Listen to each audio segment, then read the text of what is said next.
Hola, ¿qué tal? Yo soy Silvia Susana Jacome y en esta ocasión quiero hablar de un tema pues que es de mucha relevancia para quienes nos dedicamos al servicio público. Se trata de un servicio público incluyente, es decir, un servicio público realizado con calidez, con eficacia y sobre todo sin discriminación. Ahora, para comenzar quisiera platicar un poquito de cómo antiguamente, hace todavía no mucho tiempo, la imagen del servidor público, que incluso, bueno, era conocido, pues era nombrado el servidor público de una manera peyorativa como burócrata, era la de este individuo detrás de la ventanilla con una torta, leyendo una historieta, distraído, sin la mínima voluntad de atender a la ciudadanía que se acercaba a solicitar un servicio u obtener alguna información, ¿no? Sin embargo, esta imagen y esta figura del servidor público, de la servidora pública, ha ido cambiando. Hoy en día se sabe que pues hay un compromiso importante con la gente a la que se sirve y ese servicio ha de procurarse sin dilación y con calidez. Pero bueno, pues estamos en ese proceso y todavía desgraciadamente venimos arrastrando, seguimos arrastrando algunas prácticas que se alejan de este ideal, de este código de ética que tendríamos que cumplir como servidoras y servidores públicos y que pues también tienen que ver con el pleno respeto a los derechos humanos. No se nos olvide que de un tiempo a esta parte, finales del siglo XX y pues todo lo que va del siglo XXI, se ha hecho énfasis en la cultura de los derechos humanos y en que estos derechos pues precisamente son para todos los seres humanos, son universales y pues habría que respetarlos y favorecer el ejercicio de todo mundo de estos derechos. Sin embargo, cuando ejercemos la discriminación, que es de lo que quiero hablarles en esta ocasión, cuando ejercemos la discriminación estamos negando a las personas a quienes atendemos el ejercicio de sus derechos. Ahora bien, ¿qué es la discriminación? Bueno, quisiera nombrar el artículo primero de la Ley Federal para Prevenir la Discriminación que publicó el CONAPRED desde su creación y dice que la discriminación es toda distinción, exclusión, restricción o preferencia que por acción u omisión, con intención o sin ella, no sea objetiva, racional ni proporcional y que tenga por objeto o resultado obstaculizar, restringir, impedir, menoscabar o anular el reconocimiento, goce o ejercicio de los derechos humanos y libertades cuando se base en uno o más de los siguientes motivos: el origen étnico o nacional, el color de la piel, la cultura, el sexo, el género, la edad, las discapacidades, la condición social, económica, de salud o jurídica, la religión, la apariencia física, las características genéticas, la situación migratoria, el embarazo, la lengua, las opiniones, la orientación sexual, las identidades de género, la expresión de género, las características sexuales, la identidad o filiación política, el estado civil, la situación familiar, las responsabilidades familiares, el idioma, los antecedentes penales o cualquier otro motivo. Hasta aquí lo que dice ese artículo primero de la Ley Federal para Prevenir la Discriminación, y si vemos, pues nos damos cuenta que son muchísimos factores, muchísimas características que nos hacen vulnerables a sufrir discriminación, ¿no? Además, y finaliza este artículo diciendo, o cualquier otro motivo, como si no fuera suficiente todo lo que se menciona, pues pudiera haber todavía por ahí alguna otra razón que alguien pues considera que una persona no merece el mismo trato que otra y la va a discriminar. En pocas palabras, la discriminación es cualquier acto que establezca una diferencia entre una persona u otra por el simple hecho de contar con características que a juicio de quien discrimina no la hacen merecedora del mismo trato. Para documentar el nivel de discriminación que vivimos en México, el CONAPRED realizó en 2017 una encuesta, la Encuesta Nacional sobre Discriminación, conocida como INADIS, y ahí se mencionan diferentes aspectos que nos reflejan de mejor manera esta problemática. Se dice, por ejemplo, que una de cada 5 personas mayores de 18 años manifestó haber sido discriminada durante el último año. Una de cada 4 personas indígenas declaró haber sido discriminada al menos en una ocasión en los últimos 5 años, y 3 de cada 4 señalaron que las personas indígenas son poco valoradas por la mayoría de la gente. Pero no solamente el origen étnico es motivo de discriminación. También las trabajadoras del hogar se manifestaron, y casi el 40% de las trabajadoras del hogar remuneradas reportó haber sufrido discriminación en los últimos años, así como el 31% de las personas con discapacidad, el 29% de las personas de la diversidad sexual, es decir, gay, lesbianas, transgénero, transexuales, travestis, el 26% de las mujeres y el 24% de las personas mayores. Todos estos segmentos de la población manifestaron haber vivido actos de discriminación en los últimos años, y esto pues nos refleja una situación más que preocupante, ¿no? Porque pues si bien esta encuesta se realizó con población abierta y manifestaron haber recibido tratos discriminatorios en general, ¿no? en su vida cotidiana, pues seguramente en muchos de los casos esa discriminación pues también fue ejercida por servidoras o servidores públicos en el ejercicio de sus funciones. Y es justamente lo que queremos puntualizar en esta ocasión. ¿Cómo podemos, como servidoras y servidores públicos, evitar caer en esos actos de discriminación que muchas veces realizamos casi de manera inconsciente? Como si una persona tuviera más valor que otra por el simple hecho de vestir mejor o de tener la piel más clara o de ser heterosexual, en fin, por las razones que veíamos hace un momento. Y hay muchos ejemplos. Puede darse el caso que una persona vaya a solicitar un pasaporte, pero que el servidor o la servidora pública le dé preferencia de trato a quien tiene un color de piel más claro, o a quien va, y esto lo pongo entre comillas, mejor vestido de acuerdo a los convencionalismos sociales. De hecho, esta es una situación real que se dio hace algunas semanas y que pues se dio a conocer porque integrantes del EZLN, el Ejército Zapatista de Liberación Nacional, este grupo que habita en el estado de Chiapas, acudieron a las oficinas de Relaciones Exteriores para obtener su pasaporte y sin embargo no se les atendió. ¿Por qué? Porque pues sabemos de la condición étnica, el origen indígena de quienes conforman el EZLN, ¿no? Entonces, bueno, es un ejemplo muy claro de cómo servidores y servidoras públicas dieron un trato diferenciado a esta población cuando cuando acudió a tramitar un pasaporte. Y también esto también es un hecho tomado de la vida real, ¿no? Que a una mujer transexual, esto ocurrió en el estado de Veracruz, al momento de ir a solicitar su licencia y tomarse la fotografía para la licencia, le dijeron que tenía que retirarse el maquillaje y vestirse de hombre, porque en su credencial de elector esta persona aparecía todavía con el nombre y con una apariencia masculina. Esto desde luego pues es un acto de discriminación por motivos de identidad de género, ¿no? Pero estos motivos que llevan a la discriminación pues son muy variados y van desde el clasismo, como en el caso del pasaporte que se le negó a la población indígena, a la homofobia y transfobia, como en el caso de esta mujer trans que no pudo tomarse la fotografía como ella quería para su licencia, hasta cuestiones de género, de discapacidad y de muchas otras condiciones.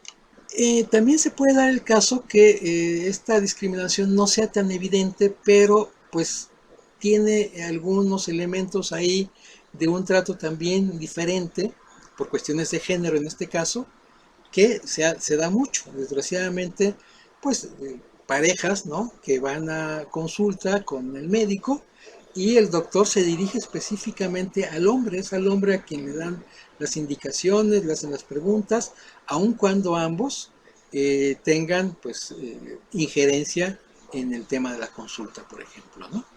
O en el caso de el servicio de los servicios de salud, pues que no se tome en cuenta la discapacidad de una persona, por ejemplo, una persona que va en silla de ruedas y que en las clínicas no haya rampas para poder tener acceso.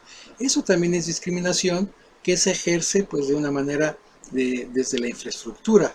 O en el caso, por ejemplo, de que vaya una persona sorda y que al ser llamada a consulta, pues se le llame de viva voz y no se tome en cuenta que esta persona pues no va a escuchar el llamado. En fin, hay muchísimos ejemplos que podríamos dar en donde de una manera casi inconsciente podemos estar ejerciendo la discriminación y haciendo mucho daño, porque esto pues lastima de alguna manera a la persona que sufre la discriminación. Ahora, ¿de dónde viene la discriminación? ¿Cuál es el origen de la discriminación? Pues bueno, hay antropólogos que han estudiado el tema y señalan que esto viene porque se piensa que hay personas que son mejores que otras, ¿no? Y este pensamiento se ha dado a lo largo de la historia, ¿no? De los grupos, estos grupos raciales, por ejemplo, o estos grupos homofóbicos, en fin, grupos de cualquier naturaleza que a lo largo de la historia han querido tener una supremacía con respecto a otros grupos y bueno, esto ha sido motivo de guerras, ha dado origen a todo tipo de crímenes y de violencias encaminadas a ejercer el control de un grupo sobre otro. Ahora, en nuestra sociedad, pues también, ¿no? En México, específicamente en nuestra cultura latinoamericana, pues también después de 300 años de colonia, en donde pues una cultura europea blanca, pues eran prácticamente hombres quienes vinieron a hacer la conquista, pues también generaron un ideal de ser humano, ¿no? Que se tradujo en este hombre blanco, joven, heterosexual, saludable y apto para la reproducción, lo que deja fuera o lo que pone en condición de inferioridad a toda aquella persona o grupo de personas que no comparten esas características. Por eso la discriminación muchas veces va encaminada en contra de las mujeres, en contra de personas mayores, de niñas y niños, en contra de personas de origen indígena o afrodescendiente, así como de personas de la diversidad sexual o de aquellas que viven con alguna discapacidad, principalmente, ¿no? Estos grupos son los que históricamente en nuestra sociedad han sido excluidos y discriminados, sin tomar en cuenta que nuestra sociedad es multiétnica, es muy variada, es diversa. Sin embargo, estas ideas dominantes pues son las que siguen teniendo una supremacía, ¿no? La creencia de que son mejores estas personas, estos grupos, y entonces se excluye a quienes no comparten esas características, ¿no? Muchas veces, como decíamos, esta discriminación se da de manera inconsciente, como resultado de creencias que se nos fueron inculcando desde la infancia. Es decir, la discriminación no surge de generación espontánea, no es que de pronto, pues, me caen mal las personas con tal color de piel o con tales características, o no soporto ver a dos hombres besándose. No, esto tiene que ver con cómo desde la familia, desde el hogar, se nos fueron inculcando estas ideas, quizá escuchando a nuestros padres, a nuestros tíos contar chistes misóginos o hacer bromas homofóbicas, o cuando veíamos que se burlaban de aquellos grupos que hemos mencionado, ¿no? Entonces, esto lo hemos ido aprendiendo y lo hemos ido incorporando sin darnos cuenta. Pero ya es momento de que nos vayamos quitando todas estas ideas que pues nos llevan a discriminar, ¿no? Porque además, y esto también lo mencionábamos hace rato, las consecuencias que genera. ¿Qué provoca la discriminación en la persona que lo sufre? Bueno, pues sentimientos de culpa y de vergüenza. La persona termina creyendo que es menos cuando ve que se le cierran las puertas a cada momento por su color de piel, por su orientación sexual, por ser mujer, por ser adulta mayor. Y entonces empieza a sentir culpa por ser así y vergüenza por ser de esa manera. Por supuesto, baja autoestima, ¿no? Considera que no vale nada, considera que vale menos que la otra persona. Esto también tiene sentimientos de ansiedad, tristeza y frustración, porque bueno, pues no puede desarrollar plenamente sus capacidades, aislamiento y en consecuencia sentimientos de soledad. Aislamiento, ¿por qué? Porque bueno, pues ya va a dejar de acudir a ciertos lugares porque teme que vaya a ser discriminado o discriminada a esta persona, y entonces bueno, se aísla, y esto pues le genera obviamente también sentimientos de soledad.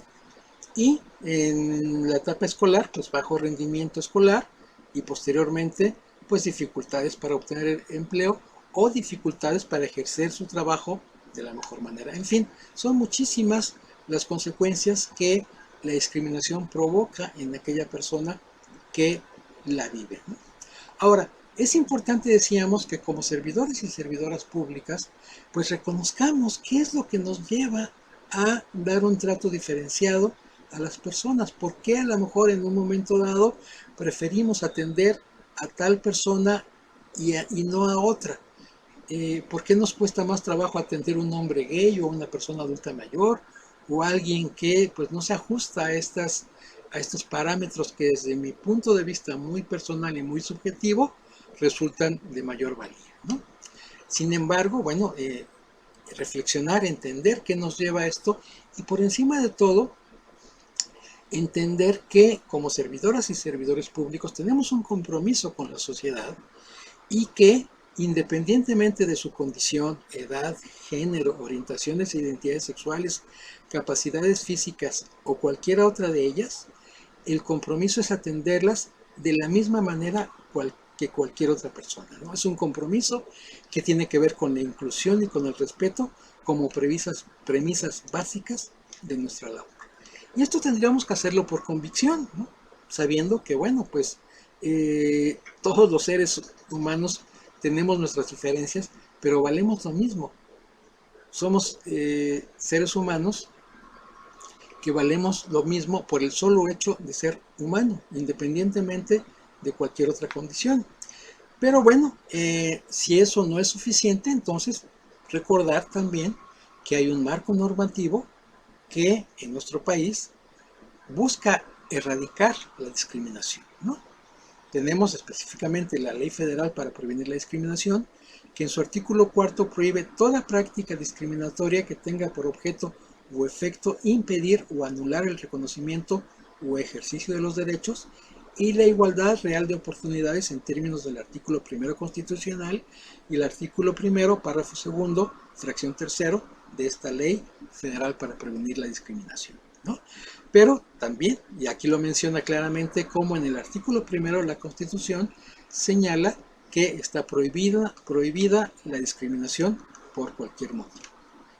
Ahora, en el caso específico de nuestra condición como servidoras y servidores públicos, es importante también que tomemos en cuenta esta Ley Federal para Prevenir la Discriminación, que en el artículo 9, fracción 22, considera que es discriminación impedir el acceso a cualquier servicio público o institución privada que preste servicios al público, así como limitar el acceso y libre desplazamiento en los espacios públicos. Es decir, la Ley Federal para Prevenir la Discriminación, que desde luego opera en todos los ámbitos de la vida social de nuestro país, pues hace también mención a que esa discriminación no puede impedir, o más bien nuestros actos como servidores y servidores públicos no pueden llevarnos a impedir el acceso a cualquier servicio público para la ciudadanía, ¿no? Entonces, pues también ahí está claramente señalado. Y específicamente en lo que corresponde ya a nuestro trabajo como servidoras y servidores públicos en el estado de Veracruz, es importante que atendamos el Código de Conducta para el Servicio Público en la entidad, que en el apartado de los principios constitucionales habla de la imparcialidad y exhorta al personal a ejercer sus funciones de manera objetiva y sin prejuicios, proporcionando un trato equitativo a las personas con quienes interactúe, sin que existan distinciones o privilegios que generen influencia indebida. Aquí también está clarísimo, ¿no? Y más adelante, en el punto 6, en el decálogo del servidor y servidora pública, menciona que se omitirá realizar cualquier acto de discriminación acoso sexual o laboral, amenaza, intimidación y en general cualquier acto de hostigamiento contra sus superiores, iguales o subordinados. Es decir, que el tema de la discriminación pues está en todos estos ordenamientos legales y es importante que los tomemos en cuenta para llevar a cabo nuestro trabajo de la mejor manera, ¿no? Sin embargo, y con esto quisiera concluir, es que más allá de estas leyes y estos códigos de conducta, que desde luego son muy importantes, es necesario que ejerzamos nuestra labor sin discriminación, porque así estaremos impulsando un cambio que es necesario en nuestra sociedad, para que nadie más sufra actos de discriminación. Y al hablar de nadie más, estamos incluidas e incluidos también nosotros, nosotras mismas, ya que, bueno, en este momento, pues quizá estemos de este lado de la ventanilla, atendiendo al público, atendiendo a la ciudadanía, pero en algún momento también, como ciudadanas y ciudadanos, estaremos del otro lado y obviamente no vamos a querer sufrir la discriminación. Entonces, la invitación es a que reflexionemos en este tema y ejerzamos nuestro trabajo con responsabilidad y sin discriminación.